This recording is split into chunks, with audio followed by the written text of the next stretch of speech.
Bab 85, beres semuanya. Dulu Michael sering datang ke rumah Andi. Dia tahu ada pasar di sekitar sana. Sekitar 20 menit. Dia beli 1 ekor ikan dan banyak sayur. Kamu mau buat ibu kelelahan? Charlotte memelototinya. Michael buru-buru menjelaskan. Bukan, aku bukan mau minta ibu masak semuanya. Aku cuma mau beli banyak untuk simpan di kulkas. Jadi ibu nggak perlu ke pasar lagi. Nggak apa-apa, kalian berdua jarang-jarang pulang. Ibu masak lebih banyak, kata Mary sambil tersenyum. Michael, kamu kemarilah. Andi memanggilnya. Michael berdiri di depan Andi dengan patuh.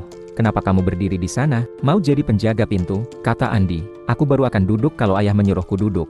Michael berkata sambil menarik kursi untuk duduk. Sekarang dia sudah mengerti. Jika bicara baik-baik, ia tetap tidak bisa membujuk Andi dan Mary, maka hanya bisa bermuka tebal. Pokoknya asalkan terus berusaha, suatu hari nanti mereka pasti bisa melihat perubahannya. Kamu dulu nggak begitu patuh, kalau kata-kataku nggak enak didengar, kamu langsung membalikan meja, kata Andi. Kalau begitu, aku belikan meja baru. Andi, apa ini masalah meja? Melihat Michael benar-benar hendak pergi, Andi segera berkata, kembali. Michael berhenti seketika, kemudian, mundur selangkah demi selangkah kembali lagi ke kursi. Charlotte yang melihatnya, benar-benar tidak tahan, menundukkan kepala dan tertawa. Apa yang kamu tertawakan? Sana bantu ibumu. Andi sangat marah. Setelah Charlotte masuk ke dapur, barulah Andi berkata, kabarnya kamu beli mobil, 24 miliar. Ya, baru pesan tadi pagi. Michael menjawab dengan jujur. Kamu beli mobil apa? Berapa harganya? Aku nggak peduli, yang aku pedulikan adalah dari mana kamu dapat uang ini. Andi menatap Michael, ada sebagian uang yang boleh dihabiskan sesuai keinginan hati, ada yang tidak boleh, mengerti? Apa ayah mencemaskanku? Michael berkata sambil menatapnya. Jangan banyak omong, kamu dapat uang itu dari mana? Katakan dengan jelas, jika secara ilegal, kamu jangan makan di sini lagi, kata Andi. Michael tidak berdaya, hanya bisa menceritakan cara dia dapat uang pada Andi. Belasan triliun. Kamu mempermainkanku. Ketika dengar Michael dapat lebih dari 12 triliun, Andi langsung lompat dari kursi. Ayah, jangan emosi. Michael menekan Andi duduk di kursi secara paksa. Belasan triliun kedengarannya nggak sedikit. Sebenarnya juga nggak banyak. Orang-orang kaya biasanya punya puluhan triliun, bahkan ratusan triliun. Aku ini masih belum termasuk, baru jadi orang berkecukupan saja. Berkecukupan? Kamu bilang belasan triliun itu baru berkecukupan. Andi menatap Michael. Jika dibicarakan lagi, mungkin dia akan gila. Jadi, Michael segera mengubah topik pembicaraan. Ayah, kali ini aku datang. Sebenarnya ada satu hal, mau minta bantuanmu. Andi mengedip-ngedipkan mata. Sekarang kamu bos besar. Aku bisa bantu apa? Tentu saja banyak, misalnya mengejar kembali Charlotte. Michael bergumam, jangan mimpi, kamu sendiri yang berbuat salah, kamu sendiri yang harus dapat ganjarannya, walau keluarga kami bukan keluarga kaya, tapi juga nggak akan membiarkan Charlotte dapat perlakuan buruk demi uang, kata Andi. Wajah Michael berkedut seketika, ayah, bukankah ayah orang desa Permai, Ternate, paman-paman juga nelayan. Aku mau borong 1 wilayah laut di kota Ternate, mau minta bantuan ayah beritahu mereka. Apa maksudmu? Kamu mau borong wilayah laut di sana, nggak membiarkan mereka melaut. Andi memelototinya. Nelayan mengandalkan melaut dan menangkap ikan untuk mendapatkan uang dan menghidupi keluarga. Michael mau menghancurkan hidup rakyat biasa. Bukan, aku bukan gak membiarkan mereka melaut, aku mau mereka kirim makanan laut ke tempatku, kata Michael. Beli makanan laut. Pedagang, Andi sudah mengerti. Ya, Michael menganggukkan kepala, makanan laut cuma salah satunya, poin utamanya mau minta paman-paman komunikasi dengan warga desa Permai, lihat keluarga mana yang bersedia sewakan tanahnya. Aku berencana bangun gudang kepiting di sini, ternak bibit kepiting. 1 hektar berapa? Tanya Andi. 140 juta. Mendengar angka ini, Andi menjadi tenang. Berdasarkan peraturan pemerintah, sekarang tanah di desa Permai, harga normalnya adalah 96 juta per hektar. Michael menawarkan 140 juta, ini sudah jumlah besar. Menempati lahan makanan orang itu bisa dibicarakan, asalkan kasih uang yang cukup, pasti ada orang yang mau menyewakannya, tapi pedagang makanan laut. Andi ragu-ragu sejenak, berkata lagi, pembagian makanan laut di pelabuhan selalu nggak cukup, pedagangnya terlalu banyak. Kamu tiba-tiba borong wilayah laut dan ikut campur, itu berarti memutuskan pendapatan para pedagang itu. Aku dengar, orang-orang ini nggak mudah dihadapi.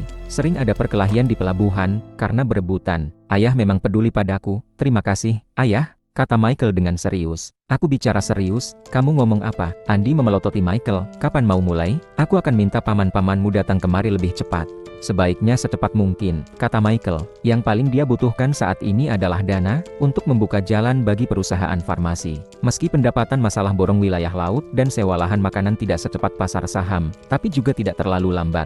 Sebentar lagi, pabrik pembuatan kapal bintang akan datang. Waktunya mepet. Jadi Michael tidak ingin buang waktu walau hanya sehari. Kalau begitu, nanti sore kalian jangan buru-buru pergi dulu, aku telepon paman-pamanmu. Lihat, nanti sore mereka bisa datang ke sini atau tidak, kata Andy. Michael sedikit tersentuh.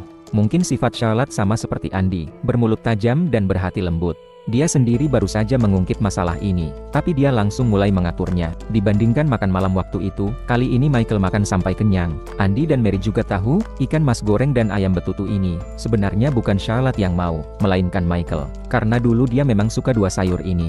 Setelah selesai makan, Andy mengobrol sebentar dengan Michael lagi. Mungkin karena Charlotte, ekspresi Andy tampak dingin dan kaku, tapi Michael bisa merasakan, hati Andy sebenarnya baik. Sikap Michael terhadap Andy dan Mary, Charlotte bisa melihatnya, berbeda dengan bakti Michael pada orang tuanya. Bagaimanapun juga, mereka bukan orang tua Charlotte. Sekarang, Charlotte merasa paling bahagia. Hingga sekitar pukul 4, paman-paman Charlotte datang ke rumah. Andy anak pertama, Amir anak kedua, Anwar anak ketiga. Usia mereka juga sekitar 50 tahun. Karena sering melaut menyebabkan warna kulit mereka sangat hitam. Paman Amir, Paman Anwar.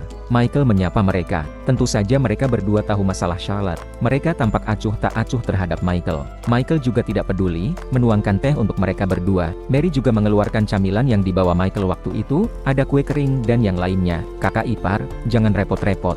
Amir berkata, kebetulan hari ini sisa sedikit kepiting, jangan merasa jijik, yang bagus memang sudah habis terjual, tapi kepiting jenis ini juga lumayan enak. Mana mungkin jijik? Di pasar, kepiting jenis ini dijual puluhan ribu per setengah kilo. Kalau bukan kalian berdua yang bawa ke sini, aku dan Andy juga nggak rela belinya. Mary tersenyum sambil mengeluarkan beberapa rokok dan bir. Michael yang bawa semua ini, Andy juga nggak bisa minum. Kalian bawa pulang saja. Michael yang bawa, itu adalah...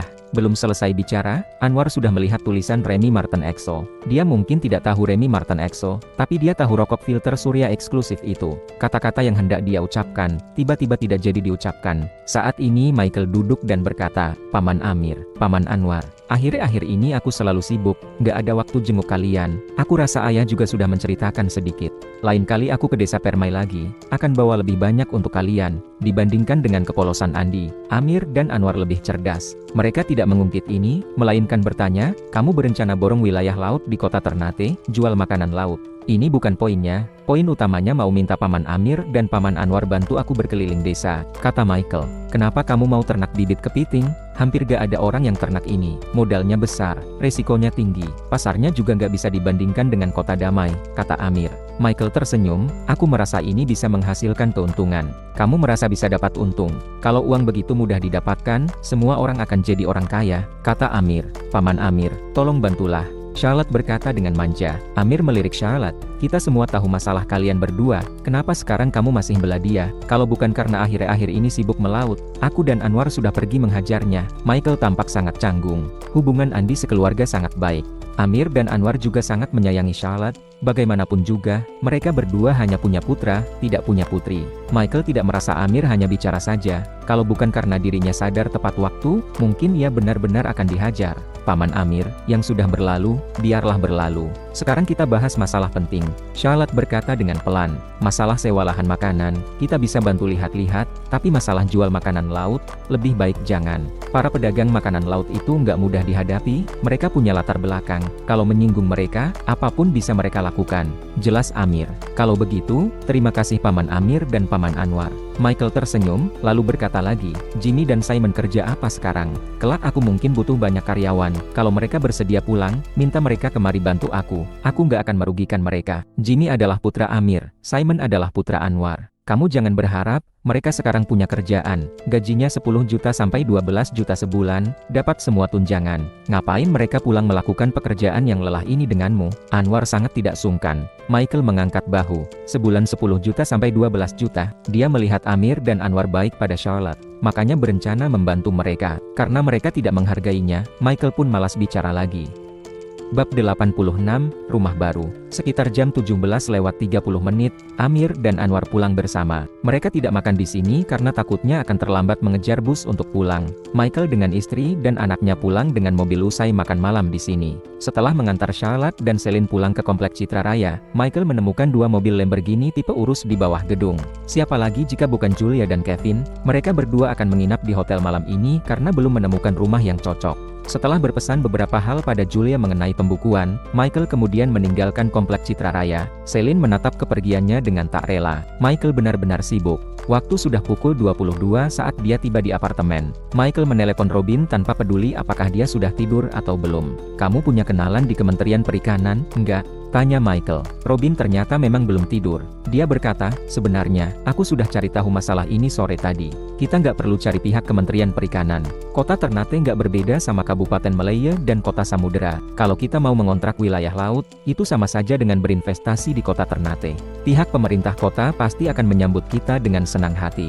Michael tentu saja tahu akan hal itu. Mereka hanya ingin mengontrak wilayah laut, bukan melarang para nelayan berlayar. Ini merupakan hal yang sangat menguntungkan bagi orang daerah kota kecil. Mengirimkan data dari daerah kota kecil ke kota samudera hanya akan membuang-buang waktu.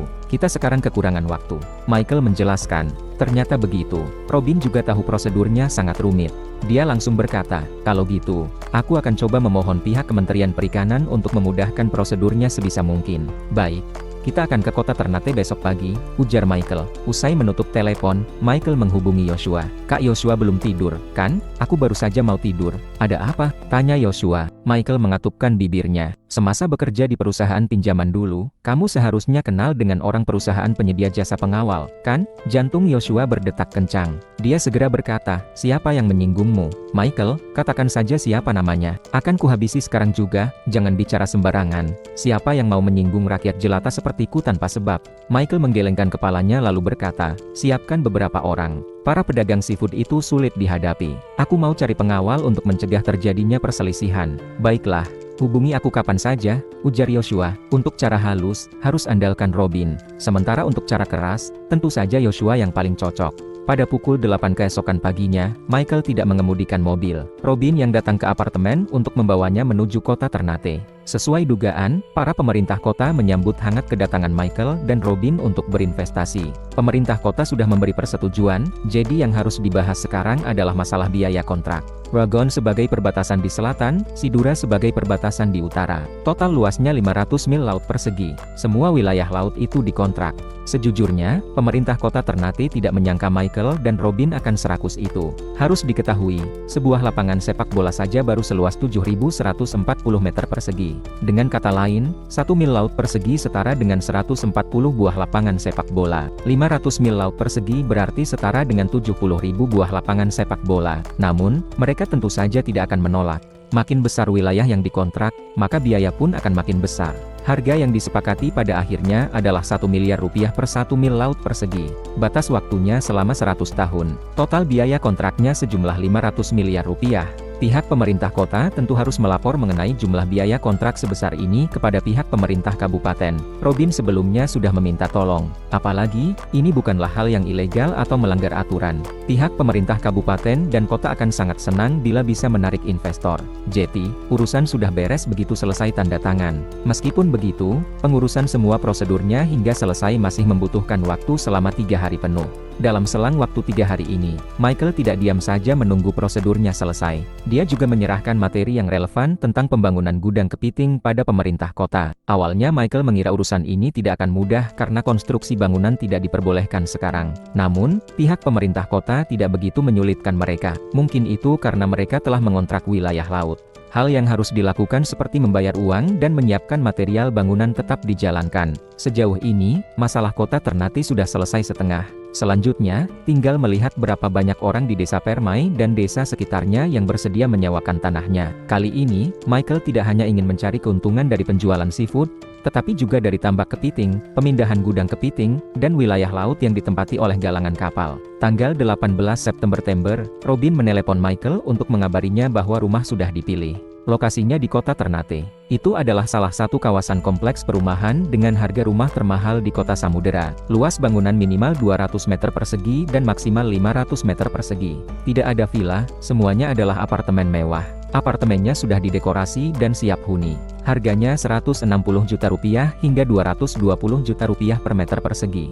Harga setinggi ini tidak bisa disanggupi oleh orang biasa. Itu sudah wajar. Kompleks itu berada di lokasi yang sangat strategis di kota Samudera. Lautan yang luas bisa langsung terlihat begitu menyibak tirai jendela tiap paginya. Pemandangannya sangat indah tiada tara. Selain itu, rumah sakit Taruma Kota Samudera, TK dan SD, mal dan lain-lain hanya berjarak 3 km dari kompleks. Michael sangat mempercayai Robin. Michael langsung membeli satu rumah seluas 500 meter persegi tanpa ragu sedikit pun. Dia tidak membayar dengan pinjaman kali ini, melainkan membayar hingga lunas. Uang 110 miliar rupiah langsung ditransfer ke penjual rumah. Apa boleh buat? Tidak mungkin terus membiarkan Nelson dan istrinya terus tinggal berdesakan dengan Charlotte dan keluarganya. Meskipun Michael sangat ingin melakukan pembayaran secara pinjaman, tetapi prosesnya akan sangat lama. Dia harus menunggu persetujuan Ban, setidaknya perlu 1 hingga 2 bulan. Rumah itu adalah rumah Jeti. Dia bisa langsung pindah setelah bayar lunas. Michael awalnya ingin membeli beberapa rumah. Dia dan Charlotte akan segera pindah bersama Nelson dan istrinya, Andy dan istrinya, Julia, Kevin, dan Winda. Namun, dia masih belum mendapatkan tanah untuk bangunan pabrik.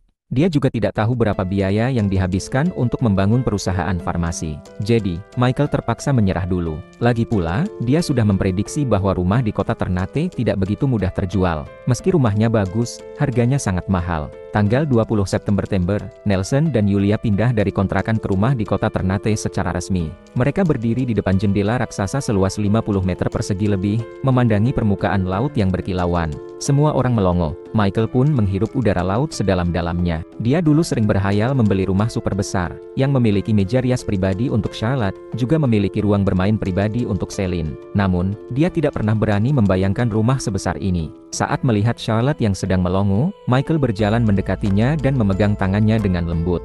"Suka nggak?" "Suka," Charlotte mengangguk. Pemandangan di sini indah sekali. Suasana di depan sangat tenang, sedangkan di belakang sangat ramai. Aku seperti sedang bermimpi saat berdiri di sini. "Kalau gitu, kamu mau pindah ke sini sekarang juga?" tanya Michael. Tidak peduli apakah dirinya memerlukan uang atau tidak. Asalkan Charlotte mau, Michael akan langsung membeli satu rumah lagi. "Kamu mau menjebakku lagi?" Charlotte berekspresi licik. "Kalau kamu bisa buat orang tuaku menerimamu, aku akan tinggal di sini cepat atau lambat. Kalau kamu gagal, aku nggak akan tenang tinggal di sini, benar kan? Dasar sok tahu. Bakatmu sungguh disayangkan kalau hanya di Telway Internasional." Michael menyentuh kening Charlotte. "Saat kamu datang ke rumahku sebelumnya, sikap orang tuaku padamu lumayan baik. Kamu harus terus semangat berjuang, ya?" Charlotte mengayunkan kepalan tangan untuk menyemangatinya. "Kenapa rasanya kamu lebih buru-buru dibanding aku sekarang?" sindir Michael. Charlotte tersipu malu dan berkata, "Mana ada, Kak, apa yang kamu bisikan pada kakak ipar?" Tepat pada saat itu, Julia dan Kevin datang mendekat. "Kakak iparmu sedang mengajariku cara untuk membuatnya bisa pindah kemari," ujar Michael. "Mana ada?" Charlotte menghentakkan kakinya, lalu ke kamar untuk melihat-lihat. "Kak, kamu hebat banget. Rumah ini jauh lebih mewah daripada rumah yang kulihat di televisi. Rumah selebritas pasti kayak gini, kan?" Julia sangat kagum. "Kamu dan Kevin tinggallah di sini lebih dulu bersama ayah dan ibu. Nanti akan kubelikan rumah untuk kalian masing-masing," kata Michael. Julia merasa sedikit ragu, dia pun berkata, "Itu kurang baik, kan? Kamu jangan asal bilang mau membelikanku rumah seharga puluhan miliar dengan mudahnya. Aku jadi nggak enak hati." "Mana ada, kamu nggak terlihat nggak enak hati." Michael meliriknya sinis. "Hehe, kakak memang sangat baik." Julia langsung mengungkapkan sifat aslinya, sesuai dengan yang dikatakan Charlotte. Saat Julia dan Kevin hanya mendapatkan gaji 6 juta per bulan, mereka berdua rela mengirimkan uang sebanyak 4 juta untuknya tanpa ragu. Sekarang, Michael sudah kaya. Jika mau membelikan mereka masing-masing satu rumah agar bisa menjalani kehidupan yang lebih baik, mereka tentu saja tidak boleh menolak. Ini bukan masalah uang. Bila Michael mengalami masalah keuangan setelah membelikan mereka rumah, mereka akan menjual rumah mereka tanpa ragu untuk mengembalikan uangnya pada Michael. Inilah yang namanya keluarga. "Michael, kamu sekarang benar-benar sudah hebat." Winda berjalan kemari sambil tersenyum. Dia membawakan sebuah roti kukus yang sangat indah. Roti buatan Winda ini adalah hadiah, sebagai tradisi atas perpindahan rumah baru. "Nenek Winda, setelah aku, Charlotte dan Celine pindah ke sini, kamu dan kakek Salman tinggallah di seberang," kata Michael. "Michael, rumah ini mahal sekali. Aku sudah tahu niat baikmu. Gak usah beli rumah buat kami. Kamu cukup sering-sering bawa Charlotte dan Celine datang mengunjungi kami. Winda menolaknya. Rumah biasa saja tidak berani diterimanya, apalagi jika rumah mewah seperti ini. Nenek Winda, Anda dulu adalah seorang guru. Celine sudah beranjak besar, dia masih perlu didikanmu. Michael berkata dengan lembut, lagi pula, Charlotte masih belum rujuk denganku, kamu harus bantu periksa pekerjaan rumah Celine. Kalau kami bertengkar di masa depan, kamu juga bisa jadi penengah kami. Winda memang sudah tua, tetapi dia masih cukup pintar untuk mengetahui semua yang dikatakan Michael hanya alasan. Namun, dia sendiri juga tahu Michael sangat keras kepala, jadi dia hanya diam. Bulan purnama terlihat pada malam ini. Terdengar suara deburan ombak di laut. Terkadang juga ada kapal-kapal yang melintas. Ini pertama kalinya Celine tidur bersama kakek dan neneknya, dia terlihat sangat puas. Keluarga yang dulunya berantakan sedang diperbaiki oleh Michael sedikit demi sedikit. Bab 87, Tanah Sewa. Charlotte pulang ke rumah kontrakan bersama Winda semalam, sementara Michael pulang ke apartemen kecilnya. Pada pagi hari tanggal 21, dia menerima 2 telepon. Yang satu adalah telepon dari Robin yang mengabarinya bahwa besok Badan Pertanahan Nasional akan melakukan lelang tanah industri, meminta Michael untuk bersiap lebih awal. Yang satu lagi adalah panggilan dari pamannya Charlotte, Anwar. Sejauh ini, dalam 4 hingga 5 hari, total luas tanah yang disewakan di desa Permai sudah mencapai sekitar 16 hektar. Ini tentu saja niat dari warga desa. Luas tanah yang akan disewa nantinya tergantung dengan uang yang akan dikeluarkan Michael nanti. Sebenarnya, Michael masih merasa 16 hektar itu sangat sedikit. Di desa Permai ada 800 lebih rumah tangga, dengan total populasi hingga 2000-an orang. Sekalipun lahan pertanian di desa tidak banyak, masing-masing keluarga tetap bisa kebagian 1/4 hektar. Jika dibandingkan dengan Bukit Lincon tempat Nelson tinggal, desa Permai jauh lebih baik. Sebagian besar penduduk desa tersebut tidak bergantung pada bercocok tanam sebagai mata pencaharian, melainkan melaut atau bekerja. Dalam kondisi seperti ini, alasan mengapa hanya ada 16 hektar tanah yang bersedia disewakan adalah karena para warga tidak yakin karena belum mendapatkan uang. Oleh karena itu, Michael memutuskan untuk pergi ke desa Permai. Kali ini, dia akan pergi dengan membawakan uang. Usai sarapan, Michael pergi ke cabang bank mandiri di kota. Dia sebelumnya telah menghubungi Yobel, jadi Yobel telah menunggunya di sini dari tadi. Pak Michael, ban kami punya mobil. Aku bisa utus orang menjemput Anda. Ngapain repot-repotal datang sendiri dengan mobil? Yobel sangat segan. Dia langsung bisa mengenali mobil yang dikemudikan Michael. Itu mobil Audi Q7 milik Robin. Dalam hati dia berkata, untung saja dirinya mengungkit Robin saat bertelepon dengan Michael pada hari itu. Kalau tidak, belum tentu Michael akan menabung uang di ban ini. Aku ada urusan di tempat lain, kebetulan lewat sini. Jadi nggak perlu merepotkan Pak Yobel, jawab Michael seraya tersenyum. Mereka berdua bicara sambil masuk ke ban. Pak Yobel yang pertama kalinya begitu sopan terhadap orang lain langsung mengundang keanehan bagi para pegawai wanita muda. Apa boleh buat? Dia benar-benar sangat berkarisma dan tampan. Di ruang kantor, Yobel berkata dengan muka suram, Pak Michael, bukannya aku nggak mau memenuhi permintaanmu. Ban kami benar-benar nggak punya uang sebanyak itu. Aku sudah coba cari dana dari berbagai ban cabang, tapi paling banyak cuma terkumpul 10-12 miliar. Michael sudah bilang saat menelepon bahwa dirinya mau menarik uang tunai sebesar 20 miliar rupiah. Pak Yobel, jangan berpikir berlebihan. Aku tahu pihak ban nggak ngeluarin uang tunai sekarang. Lagi pula, karena hubunganmu dengan Robin, aku nggak mungkin akan menyulitkanmu. Seru Michael sambil tersenyum. Yobel langsung menghela napas lega. Uang tunainya akan tiba sekitar 1 jam lagi. Anda hari ini makan siang di sini, kan? Aku tahu beberapa restoran yang enak. Gimana kalau kita pergi mencobanya? Terima kasih atas ajakan Pak Yobel. Kali ini, aku tolak dulu. Aku masih ada banyak urusan. Tolak Michael. Dia tidak menunggu kedatangan uang tunai itu di ban, melainkan pergi ke mall untuk membeli banyak rokok dan bir yang bagus. Dia tidak boleh merepotkan Amir dan Anwar secara cuma-cuma. Saat Michael kembali ke ban, uang tunainya sudah diantarkan. Uangnya apa 10 miliar rupiah. 5 brankas besar dipindahkan dari mobil pengangkut uang ke dalam mobilnya Michael. Michael sedikit gugup karena takut akan mengalami perampokan seperti yang diceritakan dalam legenda. Dia tidak mampu memprediksi masa depannya. Ini pun pertama kalinya dia bawa uang tunai sebanyak itu. Bohong bila dia bilang tidak gugup. Seseorang akan dalam bahaya jika membawa uang tunai sebanyak itu sendirian. Namun, Robin sekarang sedang sangat sibuk, jadi Michael menghubungi Joshua. Kira-kira 20 menit, kemudian Michael menjemput Joshua untuk pergi bersama. Desa Permai dikelilingi oleh pegunungan di 3 sisi dan laut di sisi lainnya. Terletak di bagian paling timur di kota Samudera. Tempat ini masih belum maju, tetapi jauh lebih baik dibanding desa di kota-kota lain. Ada banyak orang yang mendirikan toko di desa, misalnya toko busana atau toko tas. Hal ini membuat semua ibu-ibu di desa memiliki kesempatan untuk mendapatkan penghasilan. Amir dan keluarga Cahyadi membuka toko di daerah paling timur di desa Permai. Tokonya berupa rumah biasa, bagian luar rumah telah dicat dan di atas rumah dipasang jendela. Jeti, rumahnya terlihat sangat bersih. Saat masuk ke rumah, Amir dan Emily sedang makan. Paman Amir, sapa Michael dari luar. Oh, Michael sudah sampai. Amir meletakkan sendoknya dan keluar dari rumah. Kalaupun tidak mau menyambut kedatangan orang, dia setidaknya harus menyambut kedatangan oleh-oleh, kan? Michael membawa berbagai rokok dan bir.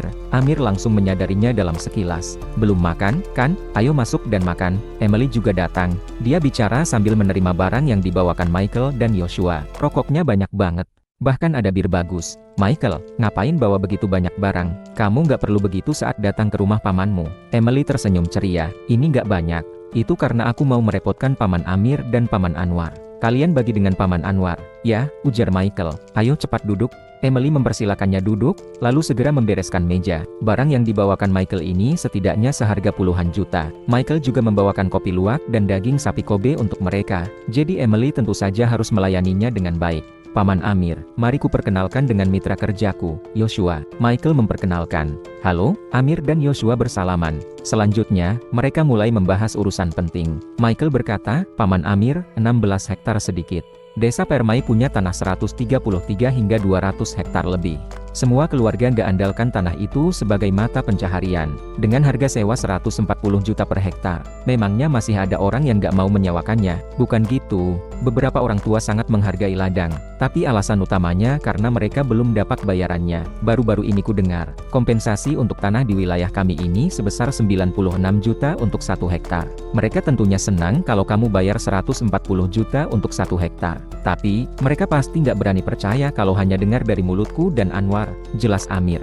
Faktanya, 16 hektar itu didapatkannya setelah hal ini menyebar luas usai disebutkan olehnya dengan santai. Beberapa di antaranya justru datang mengunjungi rumah Amir dan Anwar secara pribadi untuk bertanya, bukan didatangi oleh Amir dan Anwar. Sebetulnya, Amir dan Anwar tidak begitu peduli dengan hal ini.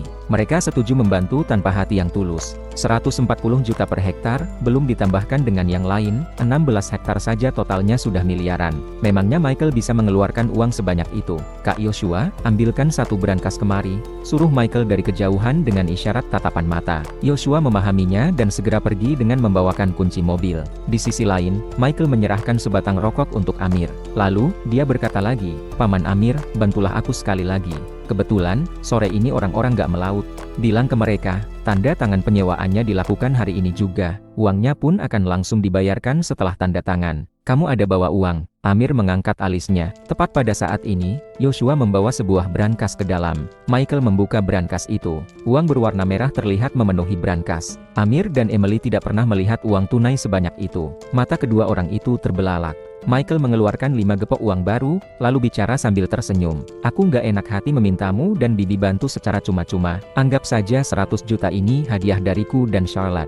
Ya ampun, kami nggak enak hati. Emily segera berdiri. Meski mulutnya berkata seperti itu, wajahnya malah memperlihatkan ekspresi kegembiraan. Dia bisa dapat 100 juta hanya dengan bantu Michael. Itu mudah sekali. Pak Michael sangat kaya sekarang. Kalian ambil saja, kata Yoshua seraya tersenyum. Sejak memasuki rumah, Yoshua merasa Amir dan istrinya tidak begitu menyukai Michael. Sekarang, setelah ada kesempatan, mereka akan memanfaatkannya untuk menggertak Michael. Michael, kamu sekarang berbisnis apa? Kenapa bisa kaya secepat itu? Tanya Emily. Aku melakukan berbagai bisnis, jawab Michael dengan senyuman. Kebetulan, Anwar juga datang. Michael lagi-lagi mengambil 5 gepok uang dan menyerahkannya pada Anwar. Saat ini, kedua kakak beradik itu sudah tidak meragukan kemampuan Michael lagi. Mereka terus melakukan panggilan telepon satu demi satu. Emily juga meminta istrinya Anwar untuk bertanya ke setiap keluarga. Tidak lama kemudian, rumah Amir sudah ramai. Semuanya adalah warga desa Permai. Mereka awalnya masih ragu, tetapi mereka langsung bersemangat setelah melihat uang di atas perapian. Ladang sudah tidak begitu bernilai bagi mereka. Meskipun tidak berguna, mereka sayang untuk membuangnya. 140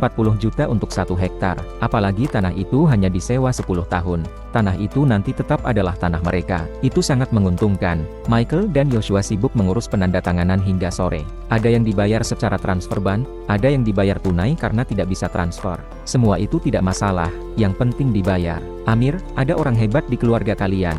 TSK, suaminya Charlotte masih bersedia bantu kita jadi kaya. Dia sungguh bisa diandalkan. Anwar, kalian pasti juga dapat banyak uang, kan? Haha, suara seruan warga terus terdengar dari dalam rumah. Derajat Amir dan Anwar pun ikut naik. Setiap orang yang keluar dari rumah terlihat tersenyum girang. Hal ini membuat orang yang masih mengantre menjadi tidak sabar. Mereka takut Michael akan kehabisan uang dan batal menyewa tanah. Ladang yang dibagikan negara hanya boleh disewakan, tidak boleh diperjualbelikan. Itulah alasan Michael menandatangani surat kontrak sewa-menyewa. Kalau misalkan galangan kapal menempati tanah ini di masa depan, Michael hanya bisa meminta bayaran memindahkan bangunan. Warga desa Permai pun akan mendapatkan uang lagi. Tentu saja, bayaran yang ditawarkan galangan kapal tidak setinggi yang diberikan Michael. Semua urusan langsung lancar begitu melihat ada uang. Pada sekitar pukul 18, Michael dan Joshua telah menandatangani 200 lebih surat kontrak.